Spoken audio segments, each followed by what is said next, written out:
Bonjour à toutes et à tous. Comme vous le savez, nous modernisons l'université. Nous décloisonnons les savoirs.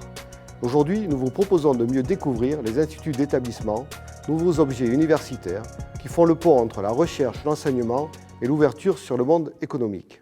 Les instituts d'établissement d'Aix-Marseille Université sont le fruit d'une approche interdisciplinaire s'appuyant sur les unités de recherche, les écoles doctorales, les facultés et écoles de l'université, ainsi que sur nos partenaires socio-économiques. Leur objectif est de donner plus de lisibilité et de visibilité aux thématiques d'excellence de l'université et renforcer son rayonnement à l'international.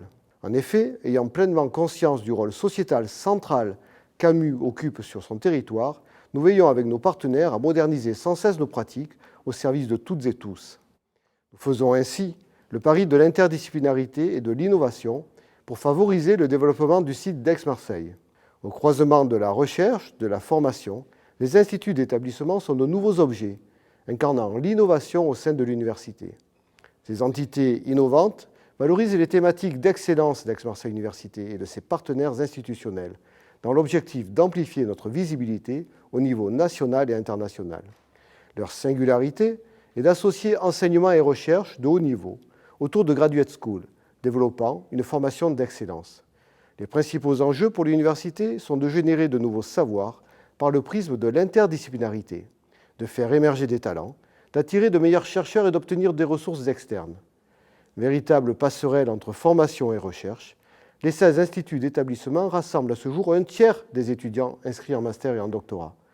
Cette stratégie s'est d'ailleurs vue confortée par la labellisation du projet Tiger, transformé et innové dans la formation graduate via la recherche, dans le cadre de l'appel d'offres soutien aux grandes universités de recherche, avec une dotation décennale de 23 millions d'euros, plaçant AMU à la première place nationale. C'est pour moi la preuve que les instituts d'établissement sont vecteurs d'une nouvelle dynamique pour renforcer le lien formation-recherche, expérimenter et promouvoir l'interdisciplinarité. Je suis donc très heureux d'accompagner leur développement. Je vous remercie toutes et tous pour votre écoute.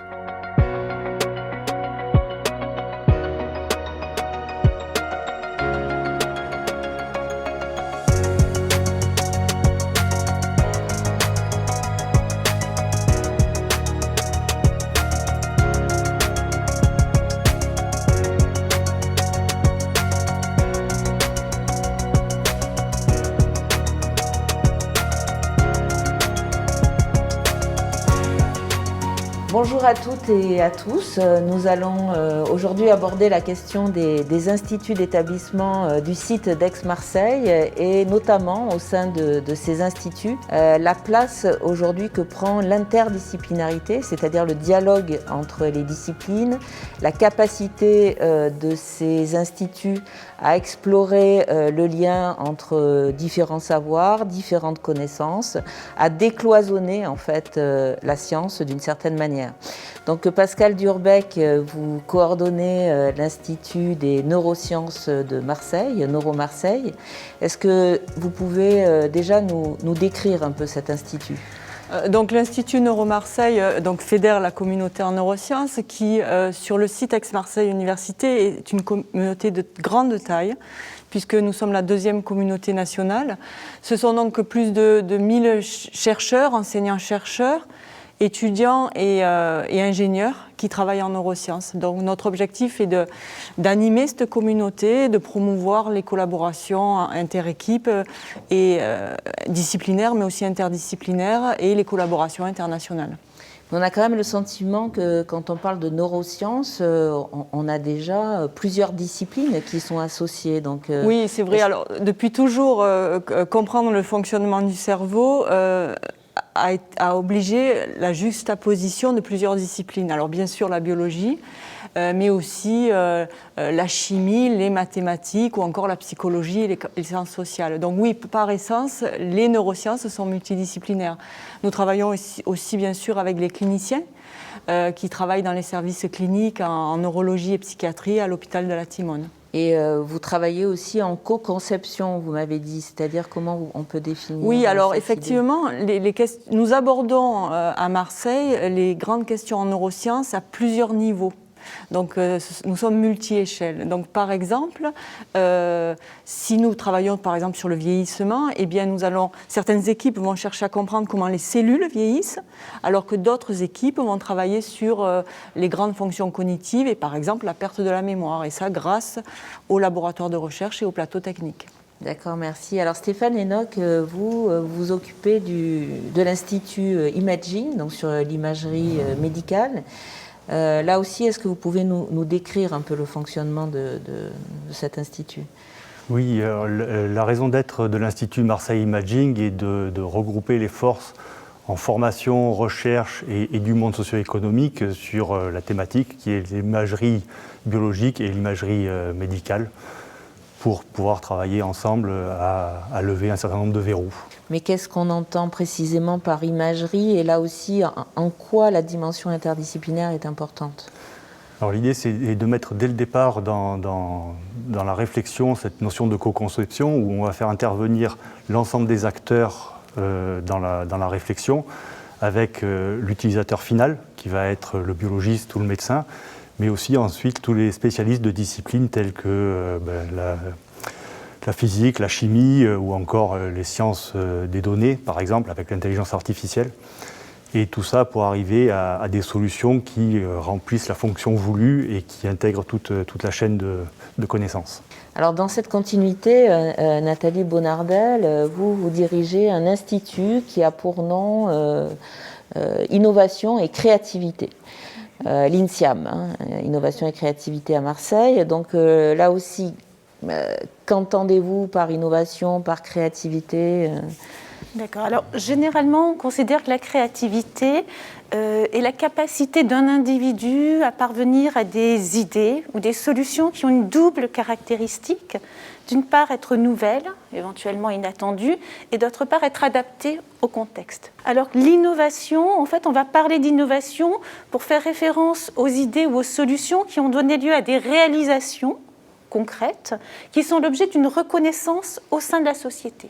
Et toujours la même question de l'interdisciplinarité, du dialogue des savoirs. Alors, quelle est la place, en fait, de ce dialogue dans votre institut ? L'interdisciplinarité est au centre des travaux qui sont réalisés au sein de l'INSIAM, puisque cet objectif a eu pour objectif de fédérer, de rassembler des spécialistes travaillant sur la créativité ou sur l'innovation, qui font partie de 17 laboratoires de recherche et qui relèvent de différents champs disciplinaires que je peux rapidement énumérer, à savoir la psychologie, les sciences de gestion, les sciences de l'éducation, les sciences du langage, les sciences de l'information et de la communication, mais aussi les neurosciences et la médecine, jusqu'à la philosophie, l'épistémologie, les arts, les technologies, ainsi que l'informatique. On se pose quand même la question de l'application, en fait, des champs d'application de cet institut. Alors là aussi, est-ce que vous pouvez nous préciser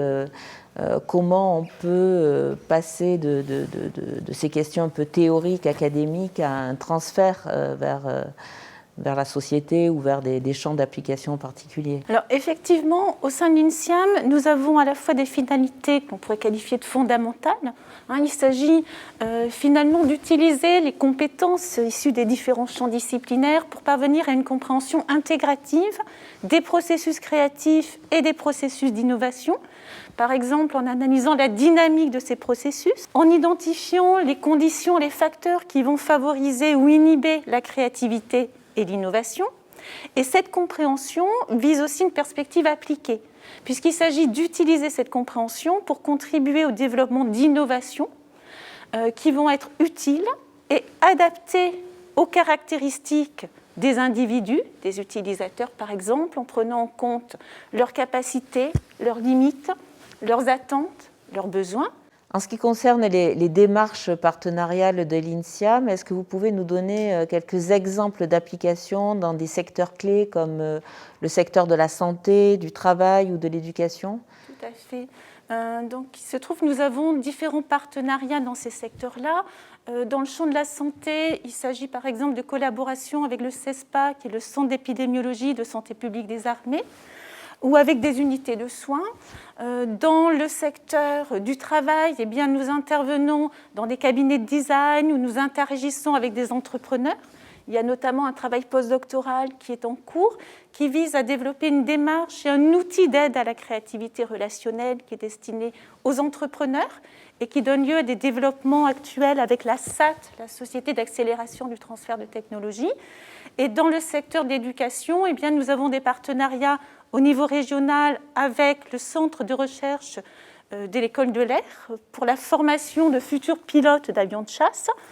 Nous intervenons avec des collègues de l'INSPE, donc de l'Institut national supérieur du professorat et de l'éducation, et au niveau international avec la Haute École pédagogique de Lausanne. Alors Jean-Paul Borg, vous, votre institut est un institut sur le cancer et l'immunologie. Alors première question, pourquoi ces deux disciplines vont de pair et sont intimement liées dans votre institut? Oui, alors ce sont deux disciplines qui sont très implantées dans notre université depuis des décennies avec une forte notoriété internationale, qui travaillent ensemble, mais qui ont trouvé en fait une réalité à travailler encore plus ensemble depuis maintenant une quinzaine d'années avec l'émergence de nouvelles thérapeutiques qui justement vont viser le système immunitaire et le conduire à combattre la cellule tumorale. Donc c'est le champ de l'immunothérapie. Et donc au sein de l'Institut, on essaie justement d'encore plus faire travailler ces deux communautés, à la fois de scientifiques, d'ingénieurs, mais aussi de médecins, de pharmaciens, encore une fois qui se connaissent, mais qui font face à un nouveau défi, une meilleure connaissance, pour arriver au final, évidemment, à mieux traiter les patients. Mais en réalité, dans votre institut, on va bien au-delà de ces deux champs disciplinaires. Vous construisez tout un réseau en fait, de collaboration. Est-ce que vous pouvez nous en dire davantage ? Oui, alors la réalité du terrain fait que l'interdisciplinarité maintenant est obligatoire dans la prise en charge des cancers, et encore plus lorsqu'on veut utiliser le système immunitaire comme arme de combat. On doit maintenant mieux comprendre la complexité de ce qu'est une cellule tumorale au sein d'une tumeur. On sait qu'il y en a plusieurs, on sait qu'il y a aussi d'autres cellules qui composent cette tumeur, en particulier des cellules du système immunitaire.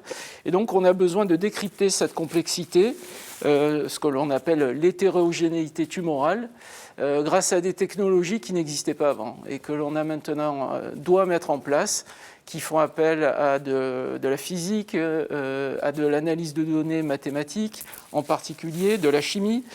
Et donc c'est une interdisciplinarité qui débarque et dont on a besoin maintenant à la fois dans les laboratoires, mais également à l'hôpital. Et c'est tout l'objet, l'essence de cet institut, de faire entrer cette interdisciplinarité dans ces deux secteurs. Il y a quand même une dernière singularité, il me semble, c'est le lien entre les laboratoires de recherche, peut-être, et puis le milieu hospitalier aussi, qui est un écosystème qui est le vôtre au quotidien. Exactement, qui par nature d'ailleurs est interdisciplinaire, mais qui a besoin de l'être encore plus dans des thématiques qui commencent à entrer, mais avec difficulté, puisqu'il n'y a pas forcément une formation des médecins et des pharmaciens, en mathématiques, en physique, en tout cas très poussée pour la prise en charge des patients. Donc l'hôpital est un nouveau terrain en fait pour cette interdisciplinarité dans le champ du cancer et de l'immunologie. Et donc ça c'est aussi un des enjeux, comment transférer la connaissance des laboratoires au sein de l'hôpital, mais aussi former les personnels à cette interdisciplinarité. Oui, effectivement, on voit bien que la recherche s'ouvre vers ces multiples disciplines, que ça devient un défi essentiel.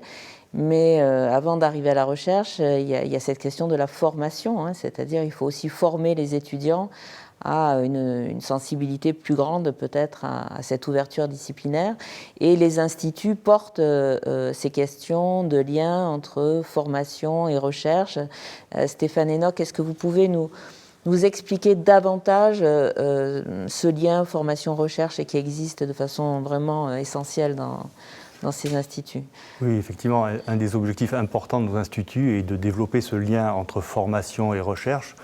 Alors pour cela, on peut imaginer un certain nombre de dispositifs, comme par exemple augmenter le temps de présence des étudiants très tôt dans les laboratoires, avec des formats d'alternance où ils alterneront entre temps de formation et temps de présence dans les laboratoires, comme existe l'alternance en entreprise actuellement.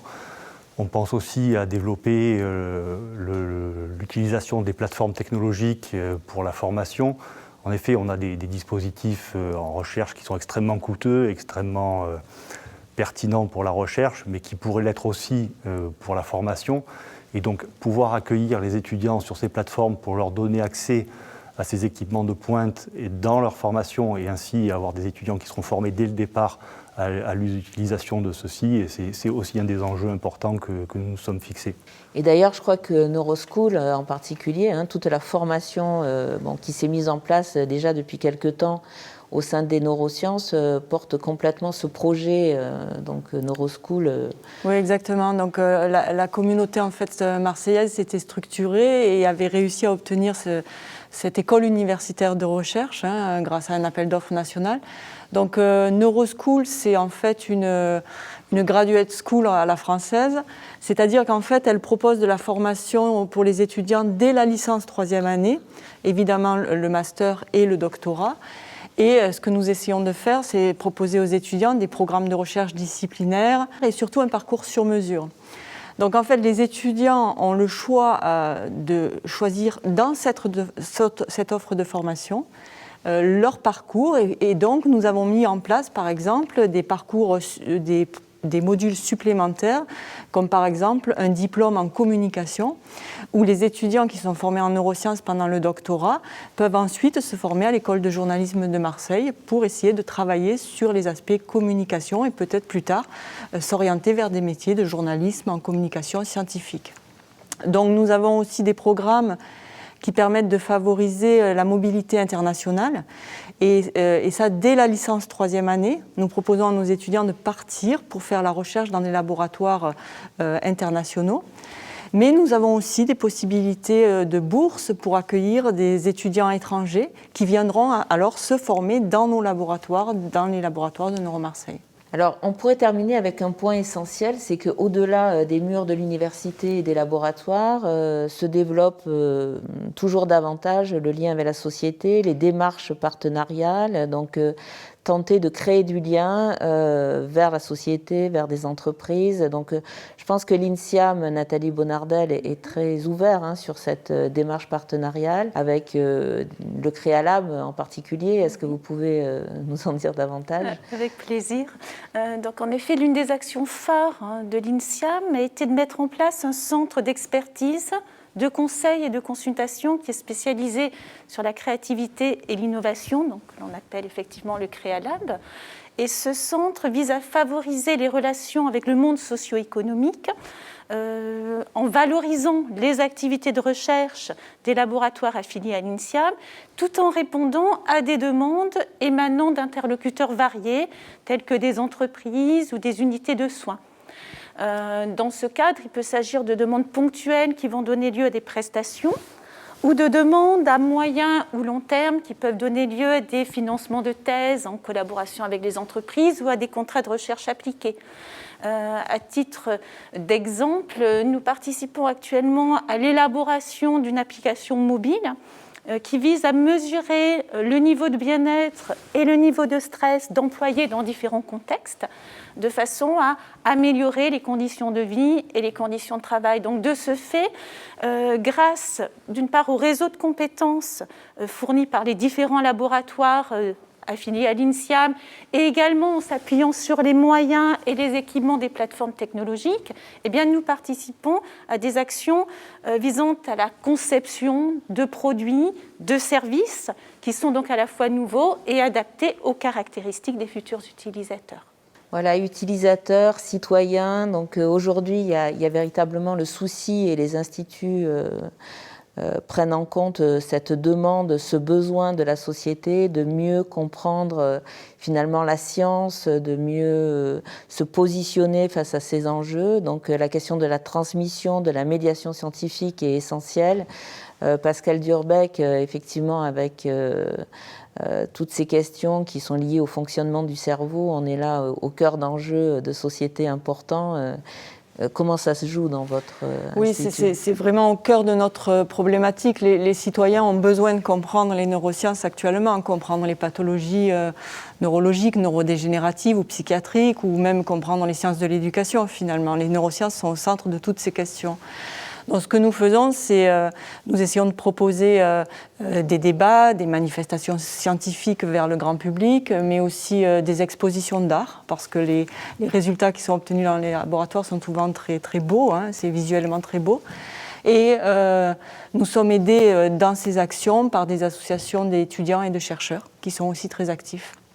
Jean-Paul Borg, je vais me permettre de vous donner le mot de la fin de cette table ronde, puisqu'évidemment, là aussi, lorsqu'on pense à la cancérologie, on pense évidemment aux patients, on pense aux enjeux de compréhension et de positionnement des patients vis-à-vis de pathologies qui sont prégnantes et douloureuses souvent. Donc là aussi, comment ça, vous positionnez vos questions scientifiques dans le champ social ?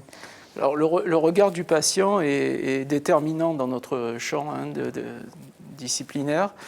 Il a été, à Marseille d'ailleurs, à l'Institut Paoli Calmette, depuis très longtemps, regardé comme essentiel dans la prise en charge, mais aussi dans la recherche, avec un comité patient dans cet hôpital. Ça a été ensuite diffusé dans le cadre des plans cancer depuis maintenant une quinzaine d'années. Et donc évidemment, cet œil extérieur mais intérieur à la fois des patients au travers de leurs associations est très important. Et d'ailleurs, un représentant de patients fait partie de notre comité de pilotage pour justement nous permettre d'avoir cet œil, je dirais, à la fois interne et externe qui est très important pour aussi non seulement valider, mais donner un sens à nos actions. Merci beaucoup Jean-Paul Borg, merci à vous tous pour vos explications.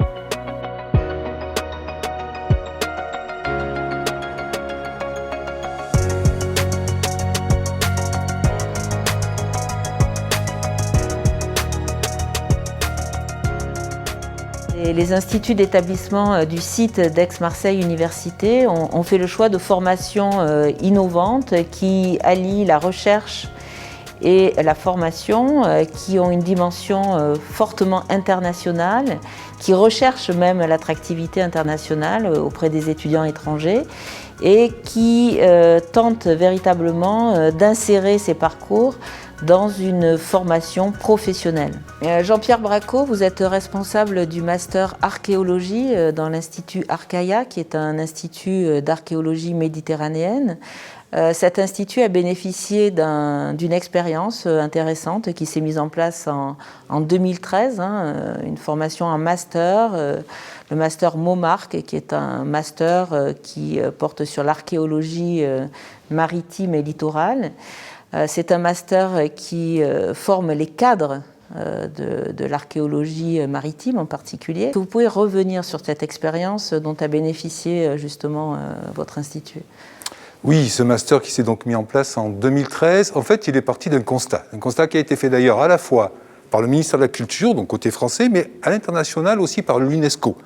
Et ce constat, c'était que l'on manquait de cadres capables à la fois d'intervenir de manière scientifique sur les vestiges archéologiques maritimes, mais maritime, ça veut dire large, parce qu'on ne peut pas étudier un navire, par exemple, qui a coulé, sans étudier aussi le port d'où il vient, où il allait, etc. Donc, c'est pour ça que ça s'appelle Master d'archéologie maritime et littorale. Il faut l'inclure, évidemment, les vestiges maritimes archéologiques dans tout leur contexte archéologique régional ou international. Et donc, ces cadres-là, il y avait besoin de les former, en particulier aussi parce que c'est quelque chose qui est extrêmement fragile, le patrimoine archéologique. Et donc, il y a besoin aussi de personnes qui soient en capacité de protéger ce patrimoine, de le sauvegarder soit par l'étude, soit par d'autres mesures. Et c'est ce qui manquait en Méditerranée avec la situation géopolitique très compliquée et des pays qui ne sont pas tout à fait au même niveau de protection de ce patrimoine-là. Alors, fort de ce constat, l'Université d'Aix-Marseille, soutenue par Amidex, mais aussi par l'UNESCO, avec la création d'une chaire UNESCO au sein de l'Université d'Aix-Marseille, a mis en place ce master. L'originalité, c'est de faire intervenir tous les acteurs de l'archéologie sous-marine ou littorale, c'est-à-dire évidemment les chercheurs, enseignants-chercheurs, laboratoires de l'Université d'Aix-Marseille, mais aussi le DRASM, le département des recherches archéologiques sous-marines, qui est coordonné par le ministère de la Culture, également l'INRAP, l'Institut national de recherche en archéologie préventive, qui s'occupe, et ça se développe beaucoup à l'international sous la pression en particulier de l'UNESCO, de la protection des vestiges archéologiques dans les phases d'aménagement du territoire.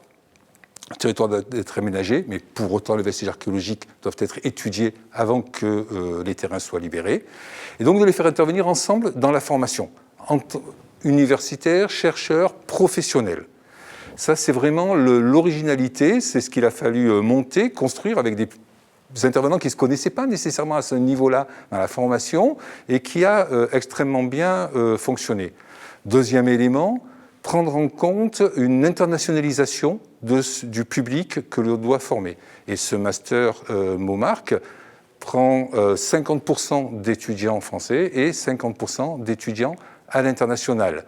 Ça permet de développer une espèce de manière de faire et de savoir qui sont communs à tout le bassin méditerranéen et qui aident ensuite évidemment à l'internationalisation de la recherche et à l'internationalisation de la protection aussi de ce patrimoine qui est fragile. Oui, enfin, donc on voit que cette expérience est importante pour une projection vers d'autres projets de formation dans votre institut. Donc vous avez su capitaliser sur cette expérience pour essayer de construire de nouvelles formations en archéologie. Qu'est-ce que vous avez retenu essentiellement de cette expérience ? Oui, dans le cadre de la création de l'Institut Archaia, l'Institut d'archéologie méditerranéenne, donc on renouvelle et on fait évoluer la formation en archéologie et on s'est appuyé sur cette expérience Momark.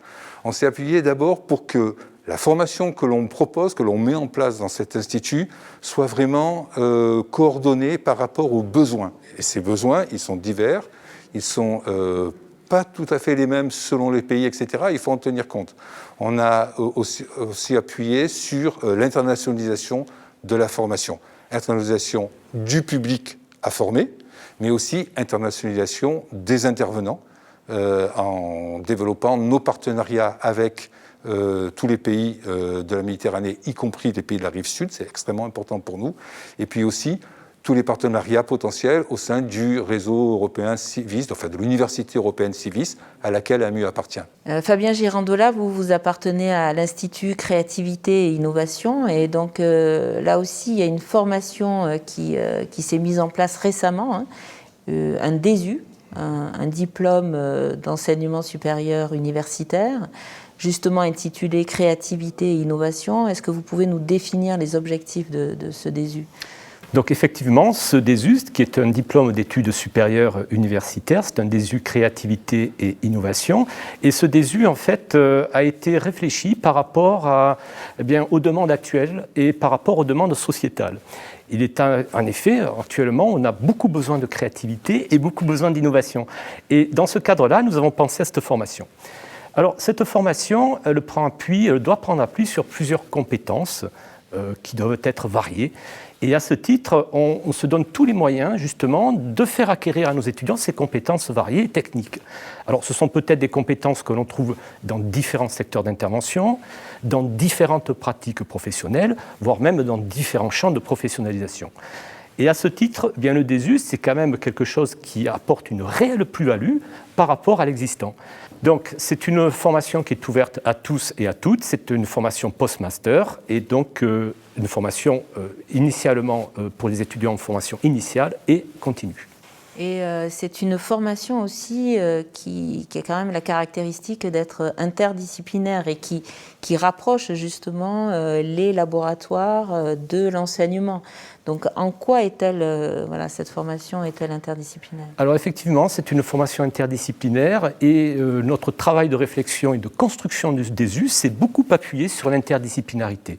Alors interdisciplinarité, pourquoi? Parce que dans l'Institut Créativité et Innovation, nous avons les sciences humaines et sociales, les sciences de l'éducation, les sciences de gestion, les neurosciences, voire même de l'épistémologie. Donc ça, c'est un petit peu la base, le socle du DESU.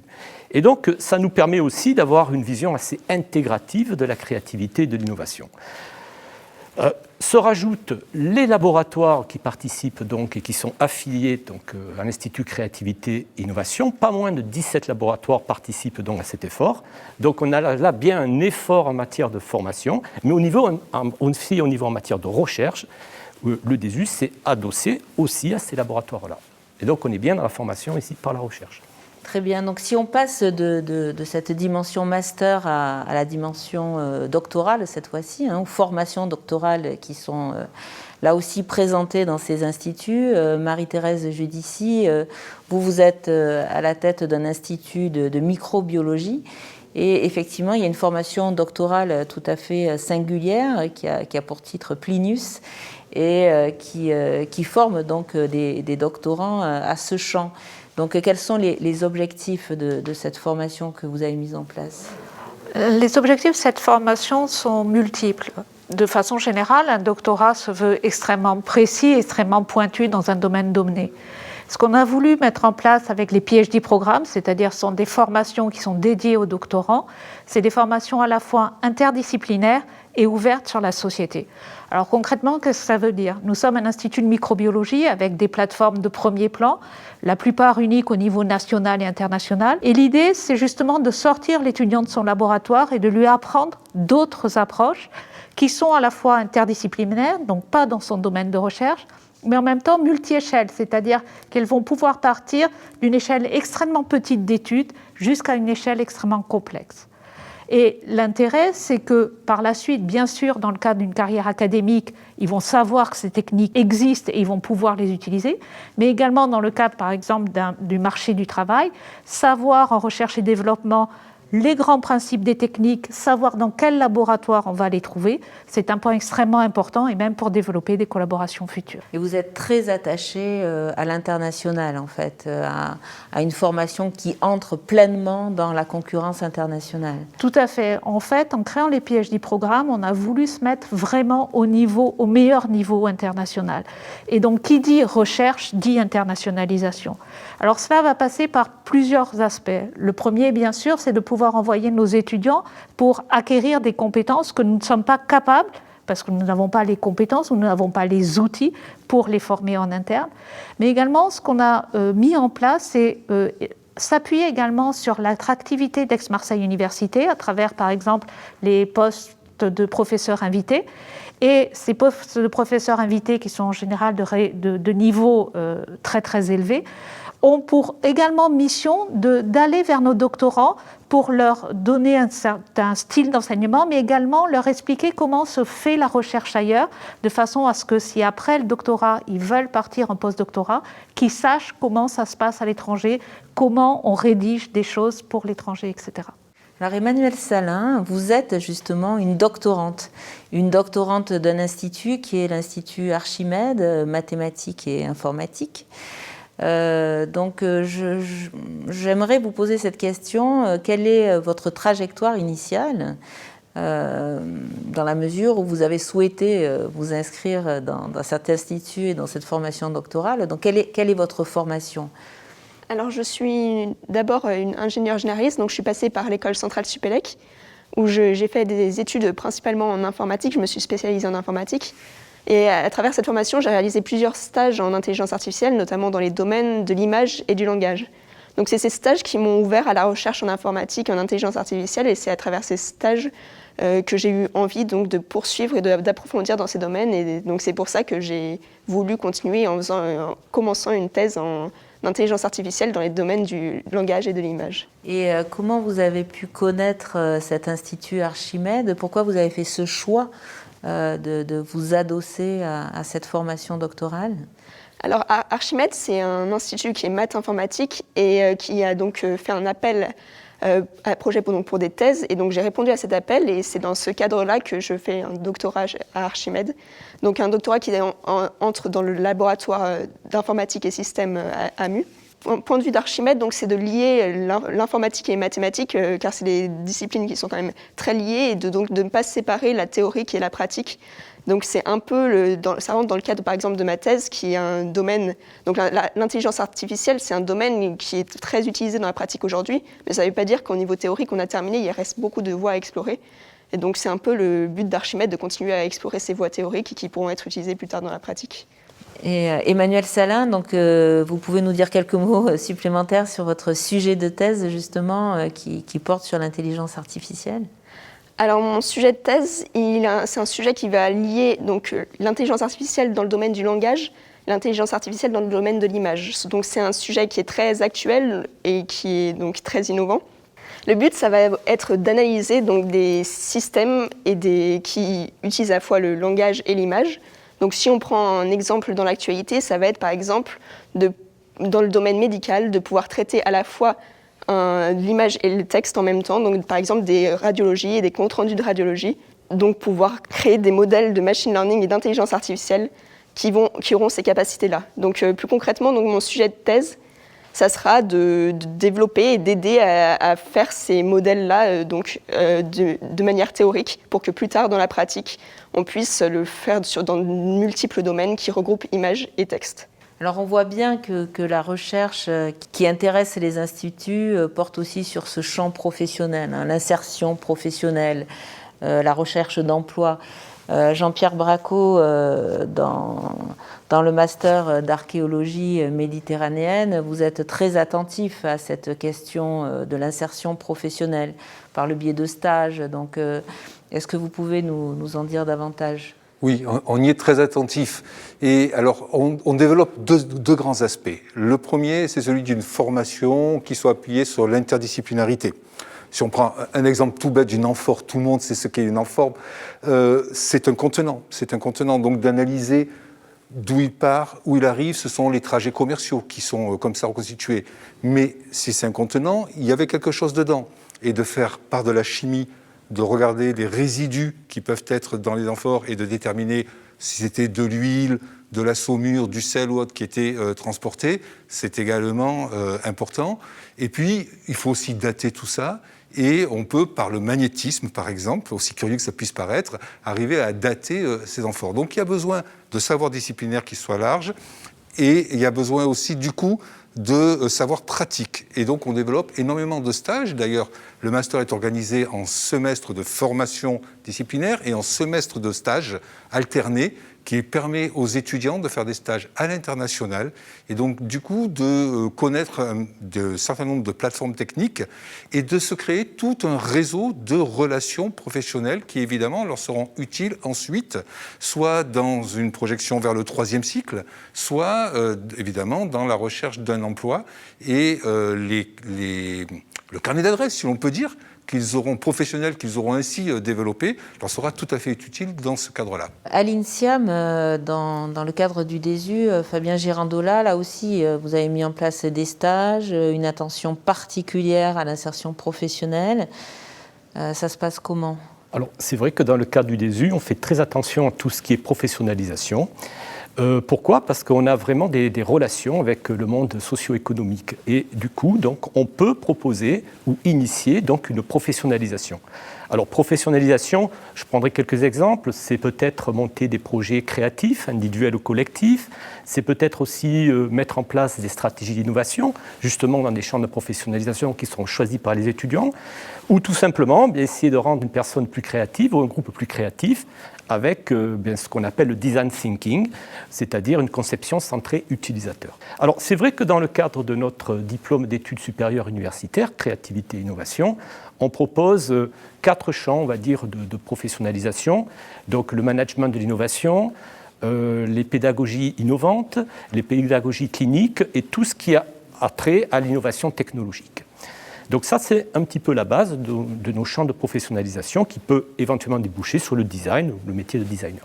Donc on accorde une extrême importance à tout ce qui est professionnalisation, mais pas que, puisque pour nous aussi, le DESUS, c'est la porte ouverte vers des études doctorales pour celles et ceux qui le souhaitent. Donc on a aussi ici cet aspect qui nous semble vraiment essentiel, la formation pour la recherche. Alors pour conclure peut-être sur le futur de nos sociétés, sur des changements de comportement qui seraient liés aux recherches, liées aux bioénergies, Marie-Thérèse Judici, votre parcours doctoral, là aussi, est très impliqué dans cette dimension professionnelle. Comment vous pouvez nous détailler cette quête d'emploi quand on est inscrit dans une formation de ce type? Alors il est clair que la transition écologique comme la transition énergétique sont des grands enjeux qui nous dépassent, des enjeux mondiaux. C'est des enjeux aussi qui dépassent simplement les sciences dites dures, comme auxquelles appartient la microbiologie, mais qui vont faire aussi appel au sens de la société. Et donc, en fait, nous formons nos étudiants et nous les ouvrons de différentes façons. La première chose, c'est que nous les formons au mode projet, c'est-à-dire que nous faisons des appels d'offres pour les forcer, d'une certaine façon, à collaborer avec les entreprises pour qu'elles puissent développer des projets et nous finançons ce type de projet. Nous avons également la chance, que ce soit au niveau national ou au niveau local, d'avoir des programmes spécifiques, entre autres dans les domaines des biocarburants, ce qu'on appelle les biocarburants avancés, c'est-à-dire les troisième génération de l'hydrogène et le biodiesel. Et nous avons en région un pôle de compétitivité, qui est le pôle de compétitivité Cap Énergie. Et nous avons également la chance d'avoir sur Cadarache, donc à côté du CEA, une cité des énergies qui développe des pilotes pour produire des microalgues. Et donc, le fait que nos étudiants soient directement en contact avec ces industriels leur offre les possibilités, entre autres pour la recherche et le développement, puisqu'on sait que dans ces domaines-là, le champ des possibles est vraiment ouvert et il y a encore beaucoup de choses à faire. Merci beaucoup. Merci à toutes et à tous.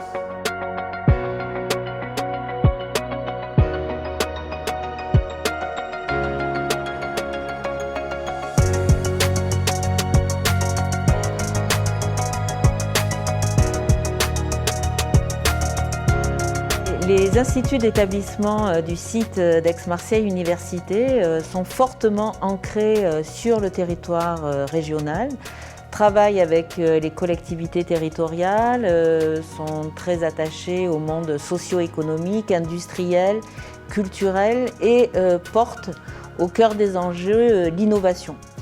Alors, il existe sur ce territoire un dispositif d'innovation tout à fait singulier, la CISAM, la Cité de l'innovation et des savoirs à Marseille. Et Romain Geminiani, vous avez donc eu la chance de participer à un programme à la CISAM. Vous êtes vous-même responsable innovation de la société Enedis, qui est une société de distribution des réseaux électriques, et vous travaillez avec l'Institut Archimède, qui est un institut de mathématiques.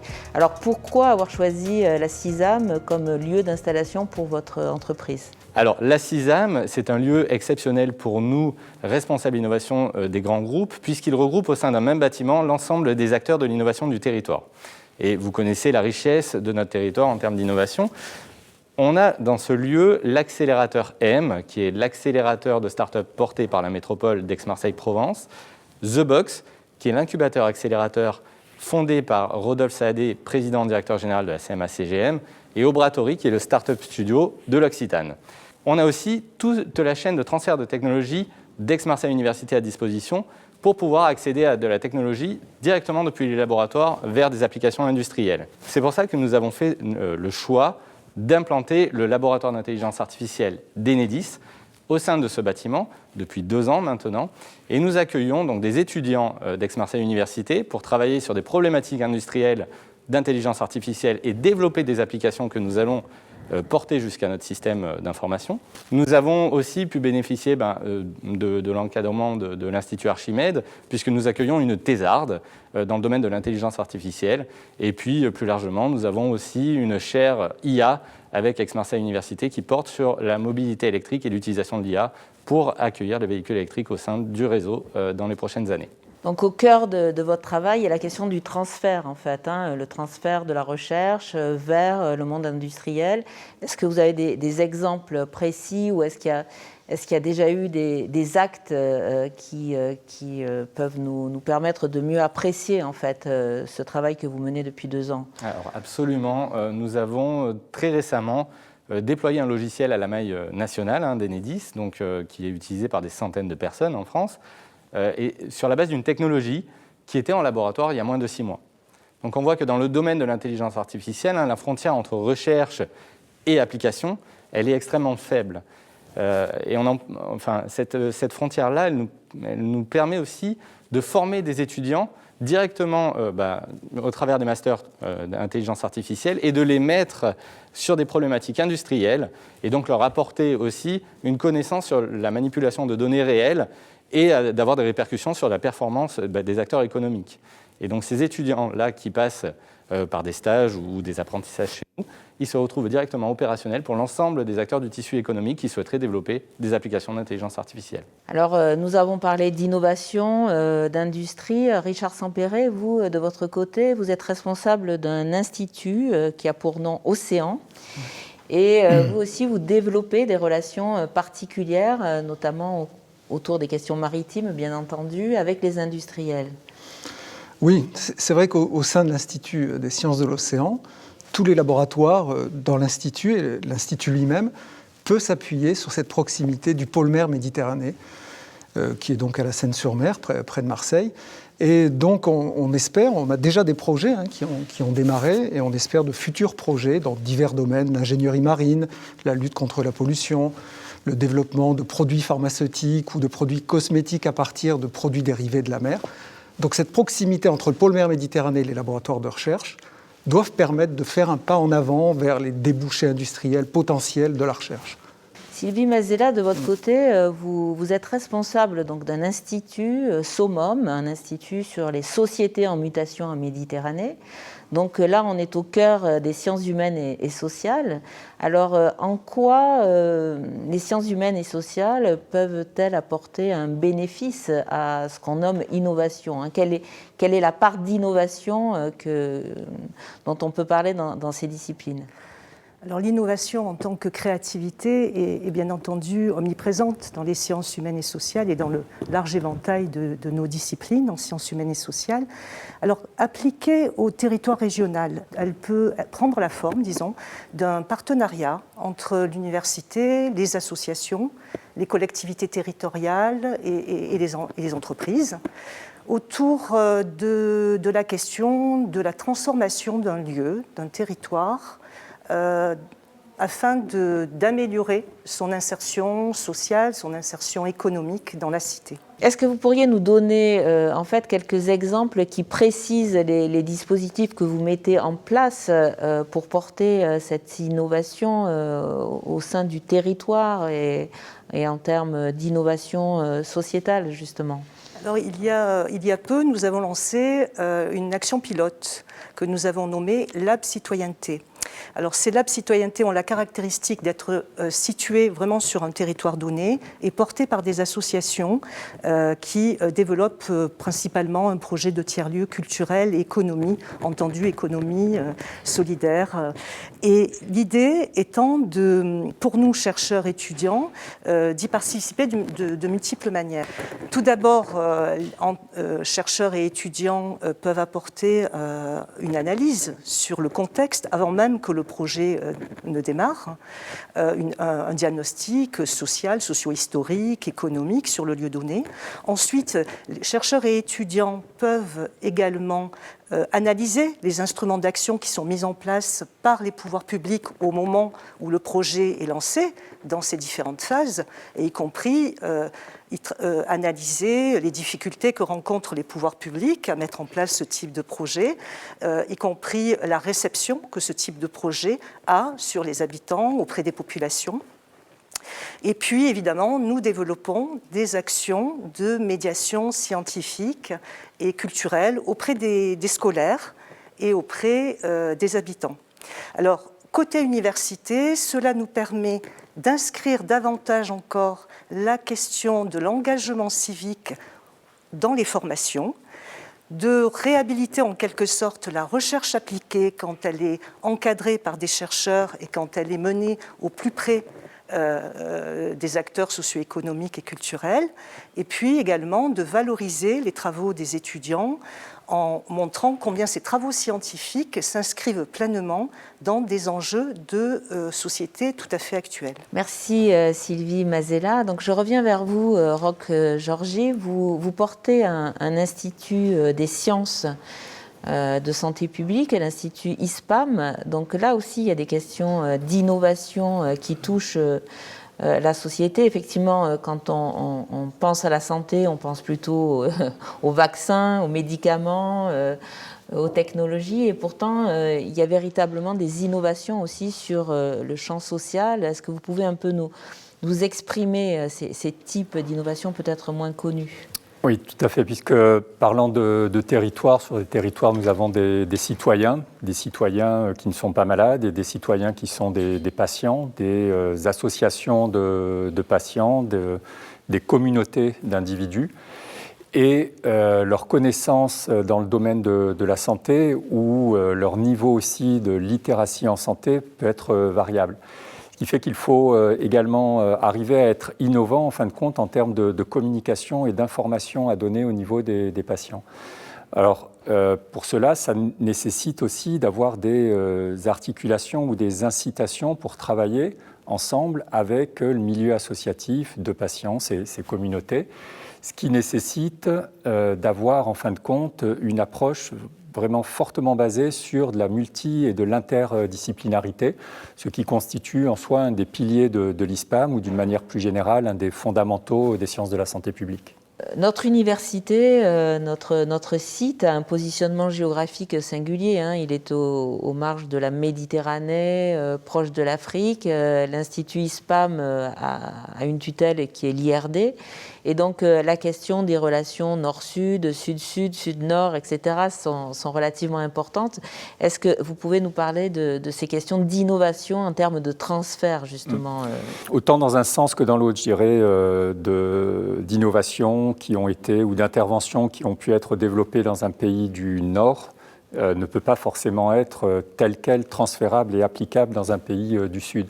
Donc il faut là aussi innover pour s'adapter au contexte. Et potentiellement, ça peut être aussi dans l'autre sens, en fin de compte, sur ces aspects territoriaux, contexte, environnement, dont il faut prendre totalement compte. Et sur ces aspects géographiques, alors pas forcément nord-sud, mais ça a du sens également pour le sud, il faut être innovant dans les approches pour proposer des parcours, ce qu'on appelle des parcours de soins ou de prise en charge des patients, et qui vont pouvoir tenir compte de l'environnement et éventuellement aussi mobiliser des technologies dont celles pouvant faire appel à de l'intelligence artificielle. Alors, les instituts d'établissement sont très ancrés sur le territoire, portent l'innovation, mais sont aussi des instituts de recherche et de formation au cœur de l'actualité. Et cette actualité, évidemment, elle est importante, nombreuse. Aujourd'hui, on peut considérer qu'une actualité décisive, incontournable, c'est celle de la transition environnementale, du réchauffement climatique. Pascal Bonin, vous êtes donc responsable de l'Institut ITEM, qui est un institut justement sur la transition environnementale en Méditerranée. Donc les enjeux climatiques sont importants pour vous.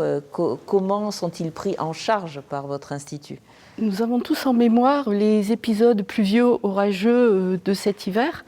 Et ceci n'est pas seulement lié au réchauffement climatique, mais aussi au changement global. Changement d'utilisation des sols, érosion de la diversité, pollution. Il convient bien maintenant d'essayer de réguler tout ça et d'atténuer le réchauffement global et s'adapter au changement global.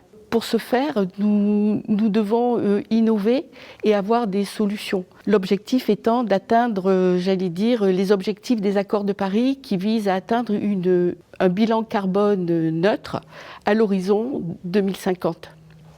Alors oui, votre institut ITEM prend en charge ces questions-là, mais Richard Sempéré, donc avec l'Institut des sciences de l'océan, là aussi vous êtes forcément confronté à cette transition environnementale, à ce réchauffement. Comment vous le prenez en compte ? En fait, comme vous le savez, l'océan est un acteur majeur dans le changement climatique, d'une part parce qu'il intervient lui-même sur le climat et aussi parce qu'il subit les effets du réchauffement climatique. Alors on sait que l'océan joue sur les échanges de gaz entre l'océan et l'atmosphère. L'océan absorbe 30% du CO2 anthropique qui est émis par les activités industrielles. C'est aussi le siège d'une forte biodiversité. Je crois que 80% de la biodiversité terrestre dépend en partie de l'océan. Et donc on a essayé au sein de l'Institut Océan d'avoir une concentration d'expertise allant de l'océanographie, l'écologie, l'histoire du milieu marin, la géographie, l'ingénierie marine, et pour essayer d'aborder ces problématiques qui sont fortes. Je vous rappelle aussi qu'on est depuis 2021 dans la décennie des océans déclarée par les Nations Unies. Donc l'océan et toutes ces problématiques annexes sont fortement impliquées dans ces changements et dans ces programmes nouveaux de type Future Earth par exemple. Nos étudiants sont très sensibilisés à ces questions, donc la formation à toutes ces problématiques est extrêmement importante. Comment, Patricia Bonin, vous abordez justement la question de la formation dans votre institut ? Nous l'abordons à plusieurs niveaux. Déjà, nous avons mis en place des écoles de terrain qui vont permettre de se retrouver sur le terrain par rapport à des questions concrètes et faire croiser des décideurs qui sont soit formateurs, soit apprenants au cours de ces écoles de terrain. Nous co-construisons des sujets de master entre des académiques et des responsables de zones ou de territoires. Et un des points assez intéressants est donc la promotion d'appels d'offres et de projets de recherche sur lesquels nous allons financer des jeunes chercheurs, que ce soit des doctorants ou des post-doctorants, qui ont des formations initiales différentes, en faisant croiser des chercheurs en sciences naturelles et en sciences humaines pour avoir un regard croisé sur le même sujet. Par exemple, sur un projet sur les incendies dans le pourtour méditerranéen et l'utilisation de retardateurs de flammes, nous allons nous intéresser à la notion de ressenti du risque, mais aussi de recherche d'indicateurs pour la santé ou pour la santé environnementale, en croisant des étudiants en sciences humaines et en sciences naturelles. Et de votre côté, Richard Sempéré, pour continuer la réflexion sur la formation, est-ce que vous imaginez des masters un peu singuliers qui portent une meilleure connaissance sur les sciences de l'océan ? Oui, tout à fait. Je pense qu'on aura toujours besoin de masters disciplinaires. On a besoin de spécialistes dans chacun des domaines. Mais ce qu'on a aussi besoin de développer dans notre domaine, et dans d'autres d'ailleurs, c'est l'interdisciplinarité. Et alors, ce qu'on pense faire, c'est créer des passerelles entre les masters existants, déjà, pour donner des formations de droit, par exemple, à des océanographes, ou l'inverse. Et ce qu'on voudrait aussi créer, c'est un master carrément interdisciplinaire qui permettrait de former des jeunes ingénieurs généralistes, spécialistes du monde marin et maritime, ce qui leur permettrait d'aborder des grandes problématiques environnementales liées au monde de l'océan, et de travailler ensuite dans des organisations régionales, nationales ou gouvernementales internationales, par exemple. Et donc ces formations existent peu ou pas du tout actuellement. D'accord, merci beaucoup. Donc si on continue à cheminer sur ces questions d'actualité, évidemment, l'actualité en Méditerranée en est une. Et peut-être, Sylvie Mazella, vous pouvez nous parler un petit peu des enjeux plus généraux que pose finalement ce territoire méditerranéen qui fait souvent la une de l'actualité. On le constate tous, effectivement, la question méditerranéenne, la Méditerranée est redevenue centrale depuis une quinzaine d'années dans effectivement les médias et puis dans l'agenda politique international. Alors pour nous, chercheurs en sciences humaines et sociales, ce qui nous intéresse, c'est de regarder cet espace comme un lieu d'expérimentation, effectivement, sur les enjeux que pose l'environnement, les enjeux globaux. Et il y en a d'autres qui nous intéressent. Des chercheurs et étudiants travaillent par exemple sur la crise démocratique des des deux rives, à un moment aussi un contexte de montée des extrémismes. C'est une question qui nous occupe. Une autre question, par exemple, et qui a une portée globale, c'est la question de la transition démographique autour de l'enjeu du vieillissement, par exemple, des sociétés méditerranéennes, et puis aussi des questions des migrations internationales et du traitement politique de ces migrations internationales occupent un certain nombre d'équipes interdisciplinaires au sein des sciences humaines et sociales. Dans cet état des lieux, des enjeux que vous nous dessinez, évidemment, il y a une approche sociologique, historique, anthropologique qui se met en place. Mais est-ce que ces disciplines sont aptes aussi à faire de la prospective dans ce domaine ? Alors nous y réfléchissons, il ne s'agit pas de se transformer demain en prospectiviste. D'autres experts d'organismes internationaux le font mieux que nous sans doute, puisque ce sont leurs métiers. Mais l'idée dans un premier temps, c'est de regarder justement ces organismes intergouvernementaux, développer cette approche prospectiviste. Et d'autre part, c'est réfléchir comment justement les sciences humaines et sociales, de manière interdisciplinaire, en travaillant avec notamment des partenaires non académiques, peuvent se saisir de cette question de la prospective, du futur de nos sociétés, de l'avenir de nos sociétés, voir comment on peut éventuellement mettre en place de nouvelles méthodes et de nouvelles formations, effectivement aussi, sur ce thème de la prospective et du futur des sociétés. Et puis, nous engageons des partenariats avec des associations qui ont en charge justement de mettre en place des scénarios à l'horizon 2050. C'est le cas de l'association Plan Bleu, met en place des scénarios pour le plan d'action pour la Méditerranée qui est soutenu par l'ONU. Et dans ce cadre-là, nous avons mis en place un contrat, le cofinancement d'un contrat postdoctoral. Et donc le jeune chercheur aide à mettre en place des activités communes entre le Plan Bleu, le laboratoire de rattachement et l'Institut. Alors pour finir ce tour d'horizon de l'actualité, on ne peut pas éviter la crise sanitaire qui nous atteint depuis plus d'1 an. Alors je reviens vers vous, Roch Giorgi, avec l'Institut Santé Publique. Comment vous vous positionnez depuis plus d'1 année sur ces questions de cette crise, dans son implication là aussi sociale? Quel peut être votre rôle, et je vous laisserai le mot de la fin sur cette actualité qui est encore la nôtre aujourd'hui. Qui est encore la nôtre, et nous la voyons déjà de par nos masques, quoi.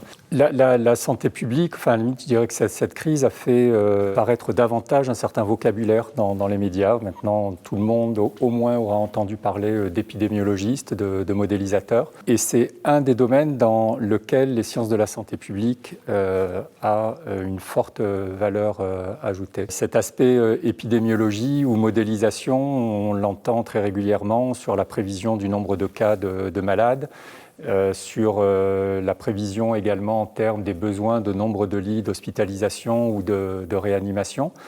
Et pour arriver à avoir une prédiction qui soit la plus proche d'un avenir incertain que l'on ne connaît pas encore, donc d'avoir le moins d'incertitude ensuite, il faut pouvoir avoir donc des compétences modélisatrices, connaître les outils appropriés pour mettre en place ce type de modèle qui nécessite, tant pour pouvoir être mis en place de manière appropriée, de disposer d'une connaissance clinique, épidémiologique, et aussi pour analyser les données, de pouvoir le faire selon une approche contextualisée. Mais au niveau de l'Institut, parler uniquement de ce domaine-là serait assez réducteur, parce que cette crise, au niveau de la santé publique, a également des impacts sciences humaines et sociales, des aspects éthiques, sera source d'un accroissement probablement des inégalités sociales de santé, de problématiques d'analyse régionale de dispositifs, d'offres de soins, etc. etc. Le domaine est très, très vaste, malheureusement. Et l'Institut, justement, ISPAM, peut être vu comme étant à l'interface entre la recherche en sciences de la santé publique et les décideurs pour la santé. Et à ce titre, nous pouvons être mobilisables pour essayer de contribuer à relever des défis pour améliorer la santé de nos populations. Merci à toutes et à tous.